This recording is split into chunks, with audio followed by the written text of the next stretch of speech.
remnants of the homes forward, grinding what remained into the silt until only broken, unrecognizable debris remained on the surface. The sound of the impact reached the upper tiers of the village before the water did. A low, vibrating hum grew into a roar, and then the screaming began. Families, jolted from their evening routines, burst from their lodges and looked down to see the valley floor vanishing beneath the brown tide. Panic took hold, immediate and sharp. Residents scrambled toward the steep slopes, their boots sliding in the loose, rain-slicked mud.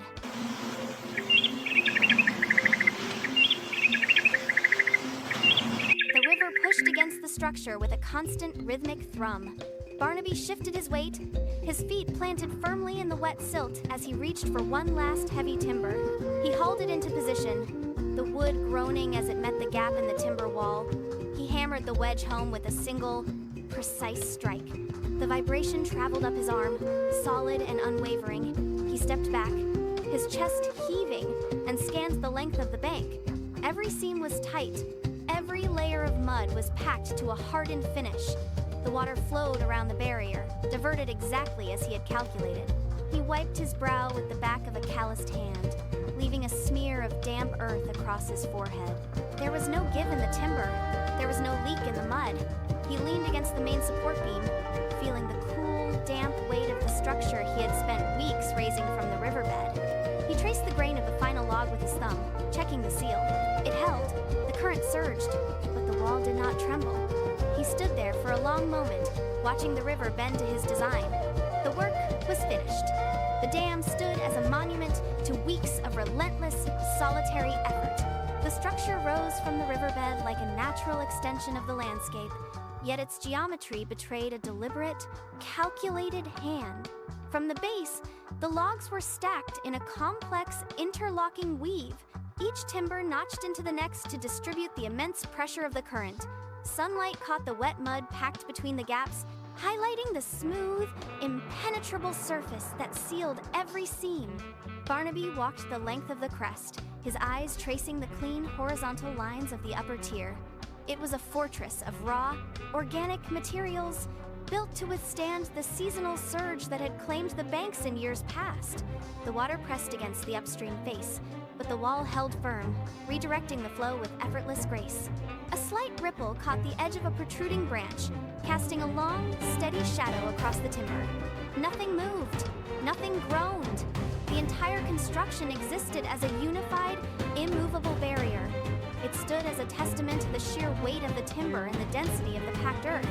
Every joint sat flush, every angle served a purpose, and the entire expanse of the dam commanded the river to bend, forming a deep, still pool on the upstream side that reflected the forest canopy in a perfect, unbroken mirror. Across the river, the landscape shifted into deep, jagged shadow. A cluster of pine trees leaned over the bank, their needles thick and matted with dampness.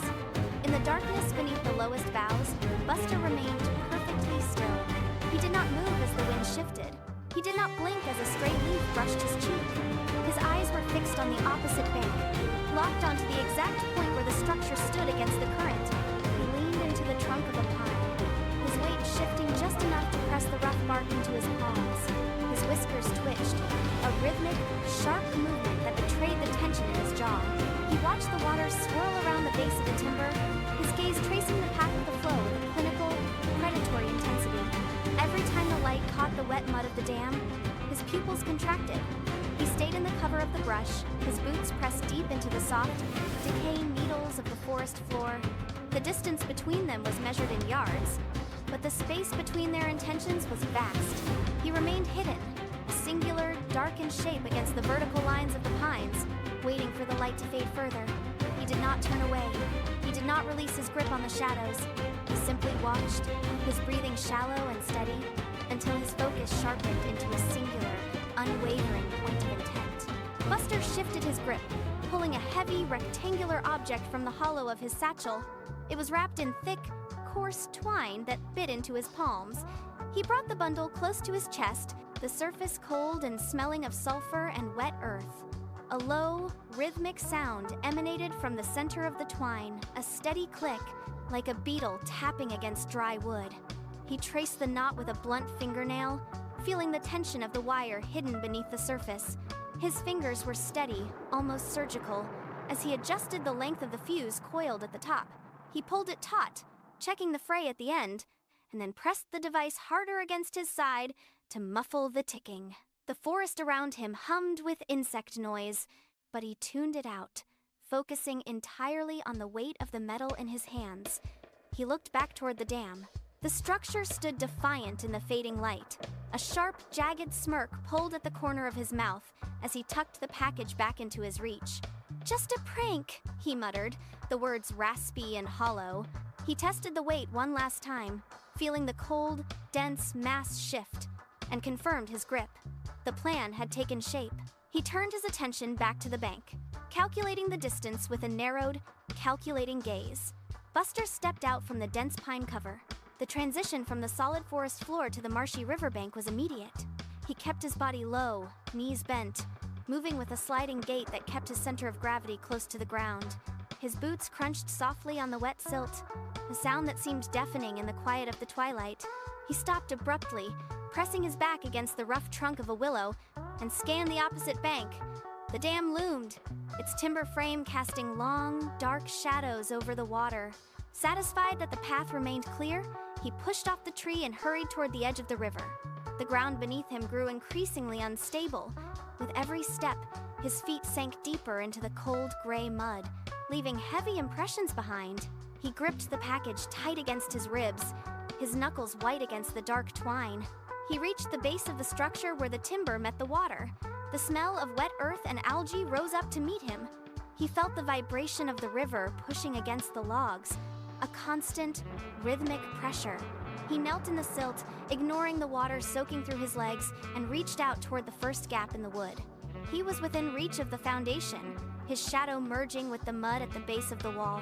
Buster knelt in the thick sludge, his knees sinking inches into the riverbank. He stared at the interlocking timber. The gaps were narrow, choked with sediment and packed clay. He brought the device forward, his fingers trembling as he probed the crevice between two massive logs. The first attempt failed. The package caught on a splintered edge, sliding out and splashing into the shallow water. He snatched it back, his breath hitching in his throat. He pressed his forearm against the wood, using his weight to pry the gap wider. The logs groaned under the pressure, a low, wet sound that echoed along the bank. He forced the device deep into the opening, his knuckles scraping against the rough bark. He shoved it further until only the twine remained visible. His face distorted, the corners of his mouth pulling down in a jagged, uneven line. He felt the device lodge against the inner structure, wedged tight and immovable. He withdrew his hand, wiping the mud and grit from his palms onto the dirt. He remained crouched for a heartbeat, staring at the site of his work, his chest rising and falling in rapid, shallow bursts. The device remained buried, hidden from view, waiting in the dark space between the timbers. Buster did not look back. He scrambled away from the riverbank, his boots slipping on the slick, wet grass. His heartbeat hammered against his ribs, a rhythmic thud that competed with the faint, metallic ticking now emanating from the heart of the dam. He sprinted, his arms pumping at his sides, head swiveling toward the forest line. A thick tangle of roots lay hidden beneath a layer of rotting leaves. His right foot caught, and he pitched forward, chest slamming into the damp earth. He grunted, the impact knocking the wind from his lungs. He clawed at the soil, fingernails digging into the dark loam, and hauled himself upright. He did not check for injuries. He surged forward again, muscles burning, breath coming in ragged, audible gasps. The ticking grew sharper, clearer, a relentless counting down in the oppressive quiet of the valley. He crashed through the first row of pine saplings, their needles whipping against his face. He pushed deeper, limbs thrashing, until the riverbank vanished behind a curtain of dense foliage. He stopped, pressing his palms against his knees, gulping down the cool forest air.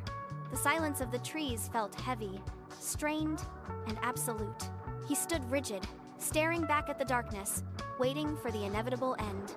The forest air grew thin and stagnant. Every insect stopped its drone. The rustle of the canopy vanished, leaving the valley in a state of absolute, suspended animation.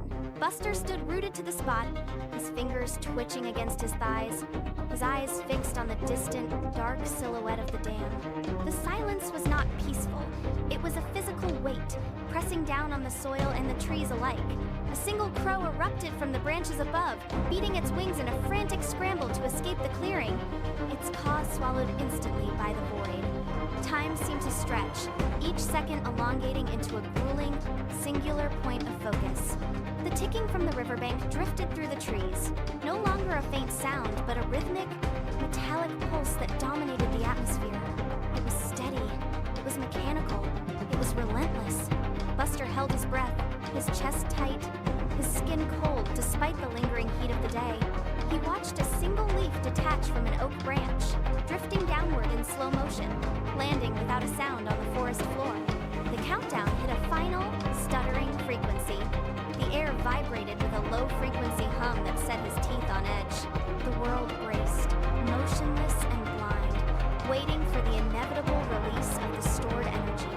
The final tick hung in the air, a tiny, metallic snap that refused to fade. Then, the world simply ceased to be.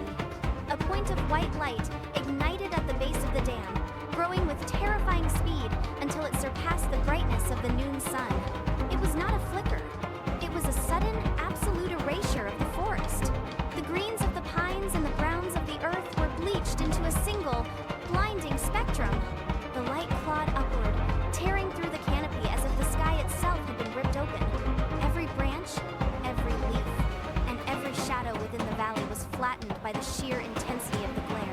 The forest floor vanished into a wash of overexposed light. It was a silent, incandescent violence that turned the dense woods into an empty void.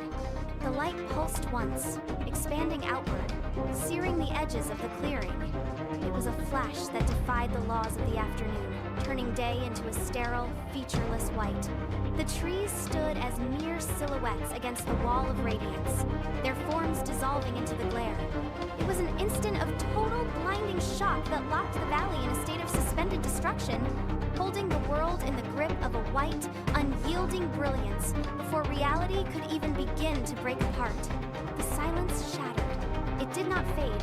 It was pulverized by a roar that defied description.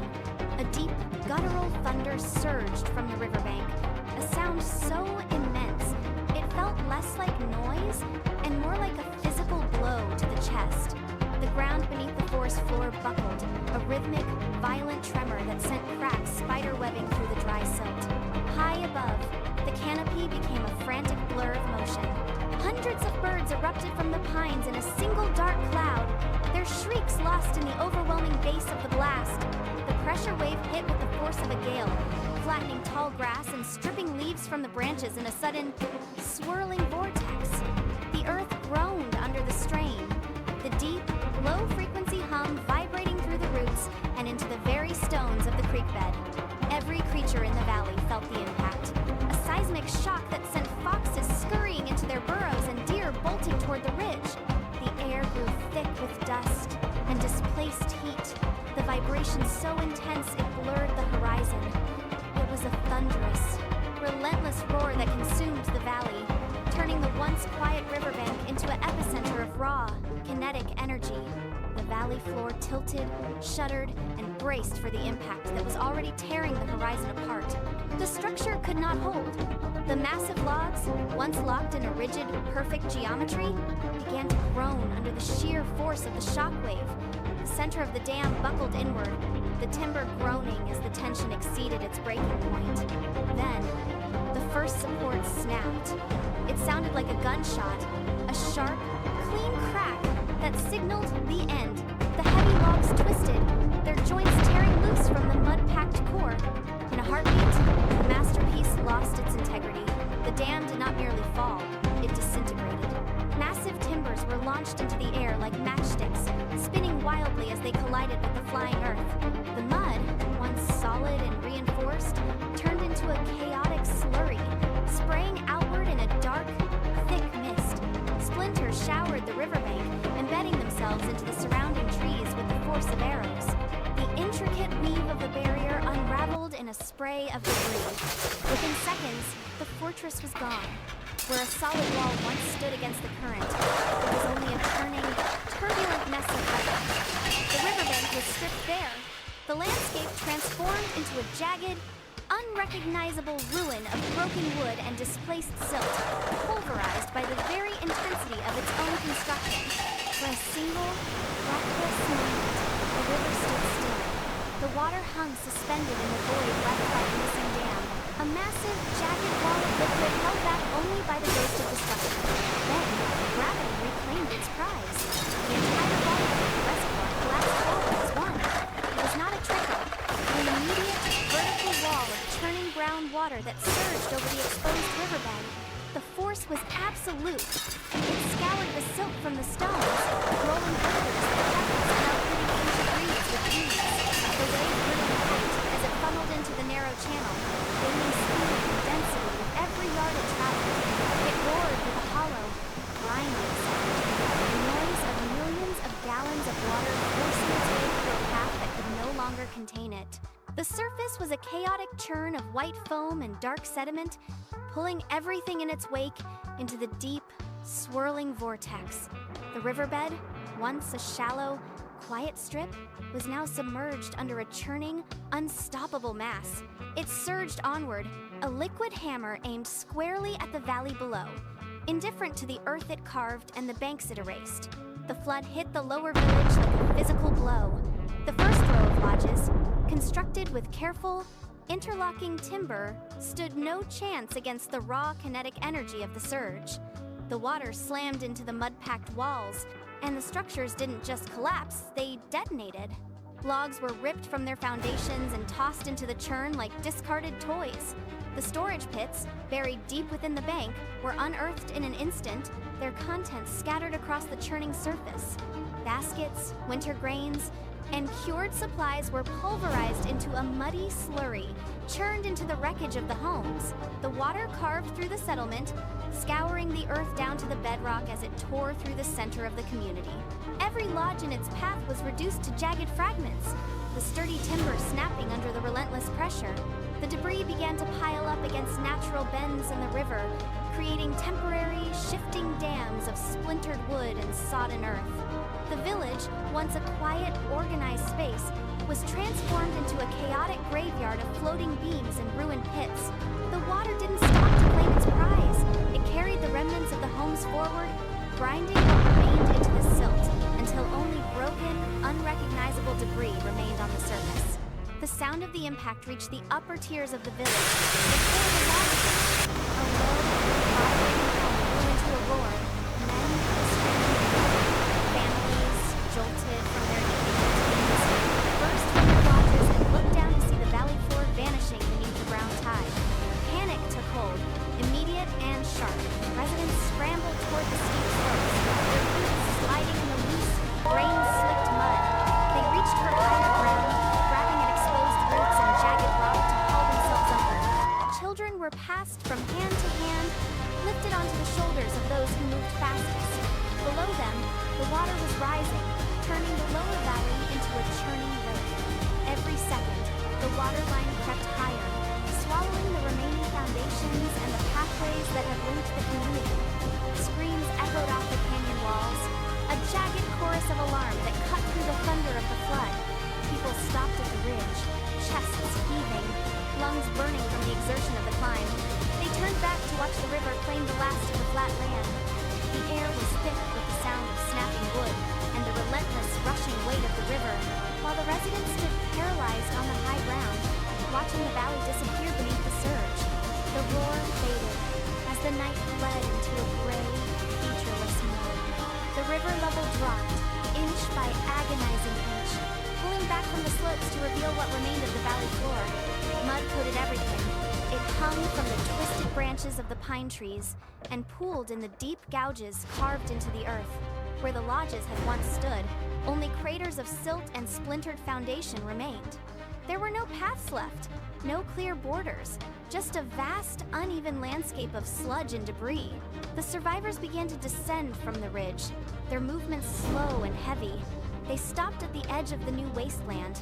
Not a single structure remained intact. The silence was absolute, save for the rhythmic drip of water falling from saturated debris.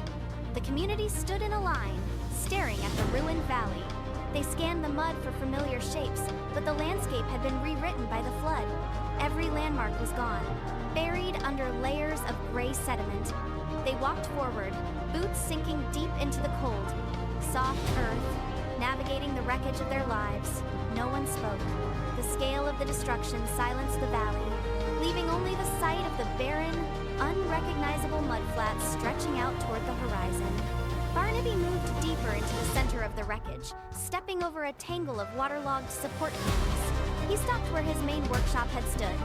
Only a few jagged posts remained, jutting up from the mire like broken teeth.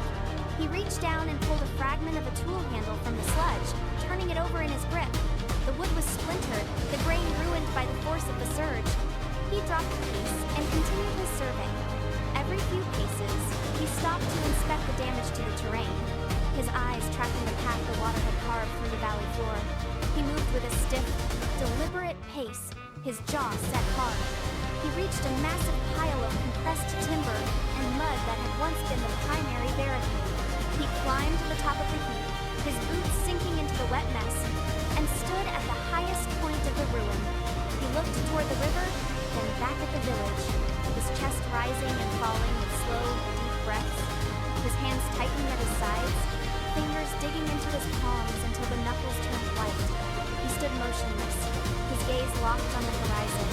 His body coiled with a cold, mounting pressure as he processed the total destruction of his life's work. Barnaby turned his back on the ruins and faced the gathering of survivors. They stood in the mud, staring at the empty space where their homes had been. He did not speak. He simply gestured toward the ridge at the edge of the valley. One by one, the residents stepped forward, their feet pulling against the suction of the silt. Barnaby took the lead, his pace steady, his eyes fixed on the tree line above. The group followed, a silent line of figures moving up the incline. The air grew heavy, the silence broken only by the sound of labored breathing and the occasional thud of a boot hitting a rock. They reached the base of the slope and began the ascent. Barnaby kept his gaze locked on the ridge, his stride lengthening with every step. The survivors matched his pace, their faces set in hard, unyielding lines. There was no conversation, only the collective movement toward the high ground. They emerged from the shadow of the lower slope, the ridge coming into clear view. Barnaby stopped for a moment, adjusted his grip, and pointed toward the dense growth ahead. The group tightened their formation, moving in unison, the threat of retribution hanging in the air like a physical weight. The group crested the ridge, their boots crunching on the dry needles and scattered gravel. Barnaby halted, his hand raised to signal the line to stop. He pointed toward a cluster of pine trees near the edge of the plateau. There, hunched low against the trunk of a twisted oak, sat Buster. He was motionless, his posture collapsed, his frame trembling rhythmically. Patches of gray soot marked his hands and limbs, a visible trail of the explosion that had leveled the village below. As the group moved forward, the sound of their approach reached him. Buster jerked his head upward. He pressed his back harder against the bark, his eyes darting from side to side, scanning for a path of retreat. There was none. The survivors fanned out, their movements slow and deliberate, forming a half circle that cut off the only exit back into the forest. They stood in the fading light, their shadows stretching long across the dirt. Buster reached out, his fingers digging into the loose soil, but he did not stand. He remained pinned by the weight of their collective presence, his breath coming in short, ragged gasps. The circle tightened, closing the space until he was trapped against the tree, the silence of the ridge pressing down on him. The circle did not just stand still, it contracted. Every step the survivors took narrowed the distance between themselves and the figure against the tree. Fingers tightened around the handles of heavy stones and thick, jagged branches. A low, guttural sound rose from the back of the group, a collective growl that vibrated through the dry pine needles underfoot. Hands lifted, exposing the makeshift weapons to the dimming sky. A stone clicked against a piece of flint as someone shifted their weight. The air grew dense with the sound of sharp, rhythmic breathing. Buster flinched, his palms pressing flat against the rough bark as he tried to disappear into the wood. The crowd took another step. The distance was now less than 6 feet. A long, heavy branch was raised above a head in the front row, its tip carving a slow arc through the air. No one looked away. No one lowered their arms. The rage was a physical presence. A wall of static that made the very atmosphere hum with the threat of immediate, brutal retribution. Every muscle in the mob was coiled, ready to strike, waiting for the singular moment when the restraint would finally snap. The heavy branch at the front of the mob dipped, its owner preparing to swing. Then, the line shifted. Beaver Barnaby stepped forward, his boots crushing the dry brush as he forced his way into the narrow gap between the beaver survivors and the tree. He did not speak. He simply pushed his way into the center of the ring, his shoulders driving aside the bodies in his path. The weapons remained raised, but the rhythm of the group faltered. Barnaby reached the tree. He ignored the shivering figure and lunged, his hand locking firmly onto the back of the collar. He hauled upward with a sharp, sudden jerk. Buster was lifted off the ground, his heels scraping against the silt and pine needles as he was pulled upright. The force of the movement spun him around, exposing him fully to the gathered crowd. Buster's hands flew to his throat, his mouth opening in a silent gasp as he struggled to maintain his footing. Barnaby held him fast, his knuckles white, his grip unyielding. The mob went silent, the sticks and stones held high but motionless, waiting as Barnaby pivoted, dragging his neighbor forward until they stood squarely in the center of the clearing, face to face. Barnaby released his hold, but his hand remained poised near the collar as if to strike. The air felt thin, stripped of oxygen by the weight of the surrounding eyes. Buster staggered, his knees buckling under the sudden absence of support. He hit the wet earth with a dull thud, the impact sending up a small spray of silt. He did not attempt to crawl away.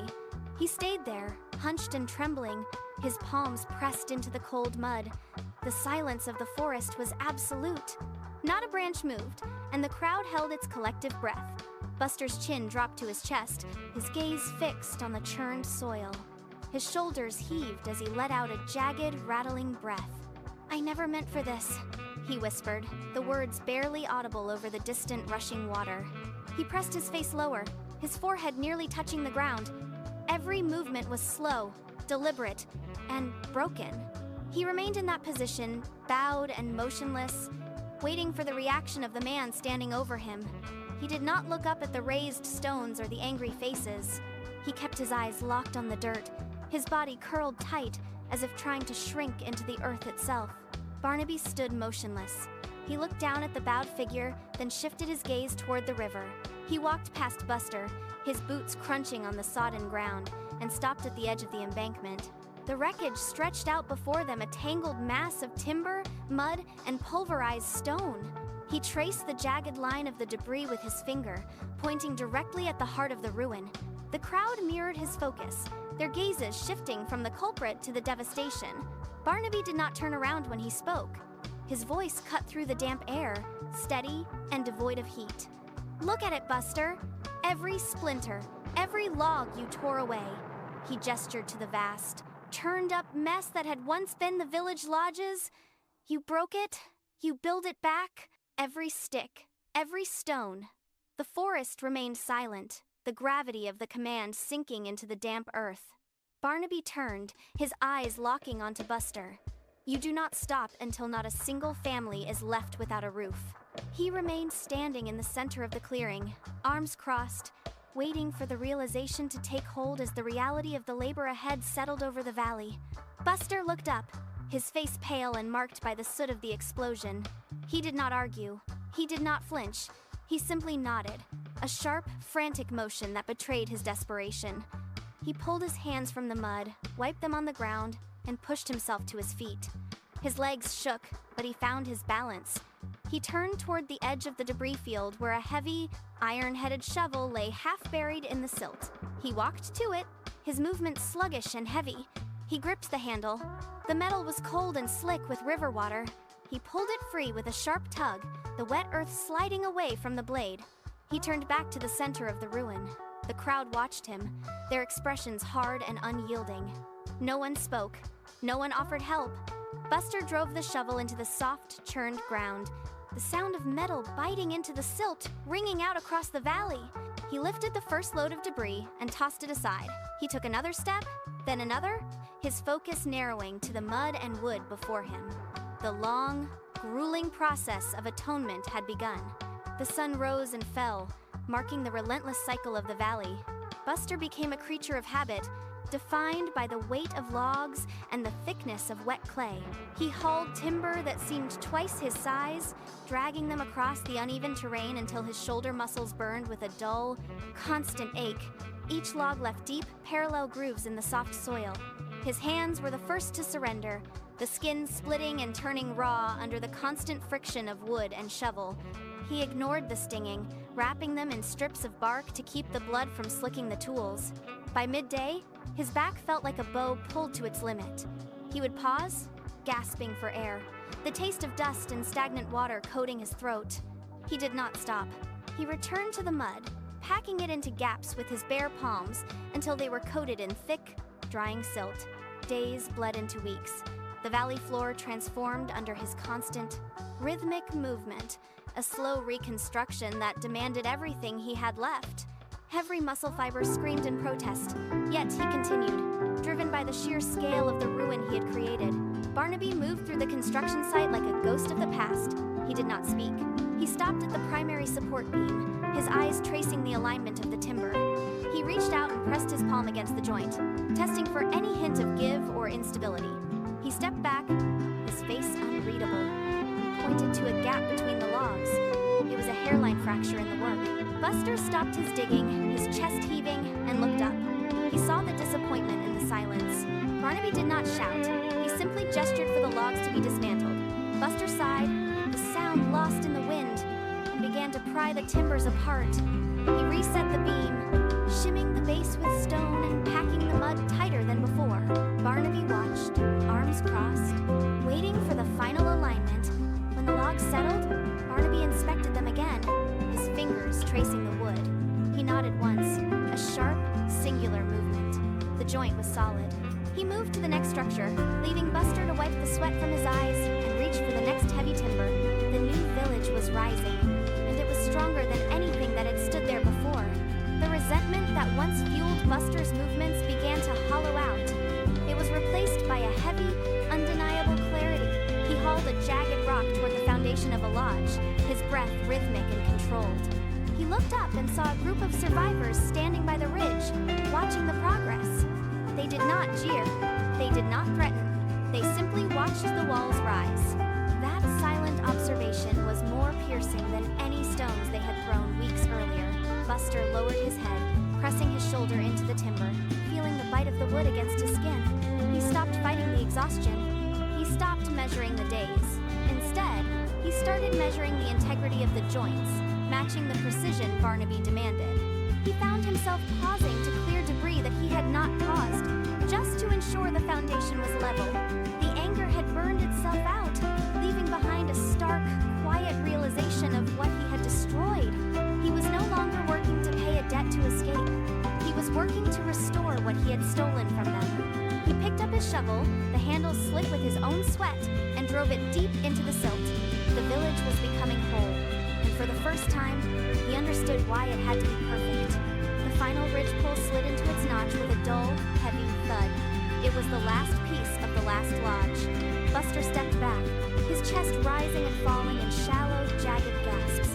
He leaned his weight against the timber, his knees trembling from the sustained exertion. Silence descended upon the site. It was a strange, thick silence that felt heavier than the labor itself. For months, the air had been filled with the scrape of shovels, the grunt of lifting, and the constant thud of mud being packed into place.